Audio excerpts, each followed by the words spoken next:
আর এবার একটু ওয়েদার আপডেটে নজর রাখবো। প্রথমে ঘূর্ণাবর্ত আর তার জেরে নিম্নচাপ, ফের বাংলার আকাশে দুর্যোগের মেঘ। চলতি সপ্তাহে ভাসছে দক্ষিণবঙ্গ, মৎস্যজীবীদের সমুদ্রে যেতে নিষেধাজ্ঞা।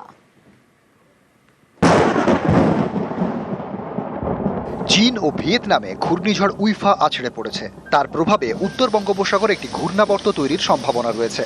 ঘূর্ণাবর্ত শক্তিশালী হলে উত্তর বঙ্গোপসাগরে নিম্নচাপ তৈরির প্রবল সম্ভাবনা, মানে বর্ষার বাংলায় ফের বৃষ্টি ভোগান্তির আশঙ্কা।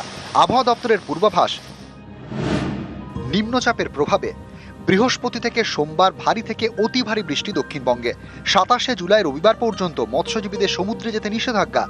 গত সপ্তাহে টানা বৃষ্টিতে জেলায় জেলায় প্লাবন পরিস্থিতি তৈরি হয়। গত কয়েকদিন বৃষ্টির পরিমাণ কমায় জমা জল নামতে শুরু করে। ঘুরে দাঁড়ানোর আগেই হাওয়া অফিসের পূর্বাভাসে ফের সিঁদুরে মেঘ। পূর্বাভাস অনুযায়ী নিম্নচাপের জেরে বৃহস্পতিবার দক্ষিণবঙ্গের বেশিরভাগ জেলাতেই ভারী বৃষ্টির সম্ভাবনা। দক্ষিণ 24 পরগনা, পূর্ব ও পশ্চিম মেদিনীপুরে অতি ভারী বৃষ্টির পূর্বাভাস। বিক্ষিপ্ত ভারী বৃষ্টির পূর্বাভাস পুরুলিয়া, বাঁকুড়া, ঝাড়গ্রাম, নদিয়া, মুর্শিদাবাদে। প্রত্যেক দিনই আপনার আকাশ মেঘাচ্ছন্ন, আংশিক অথবা পূর্ণত, এবং তার সাথে কয়েক পশলা বৃষ্টি থান্ডারস্টর্মের সাথে। তো মৎস্যজীবীদেরকে অনুরোধ করা হচ্ছে যে তারা যেন সমুদ্রে ভেঞ্চার না করেন আগামীকাল থেকে 27 তারিখ পর্যন্ত। শুক্রবার কলকাতায় ভারী বৃষ্টির পূর্বাভাস। শুক্রবার থেকে সোমবার বিক্ষিপ্তভাবে ভারী বৃষ্টির সম্ভাবনা উত্তরবঙ্গের জেলাগুলিতে। বিশ্বজিৎ সাহা, নিউজ 18 বাংলা।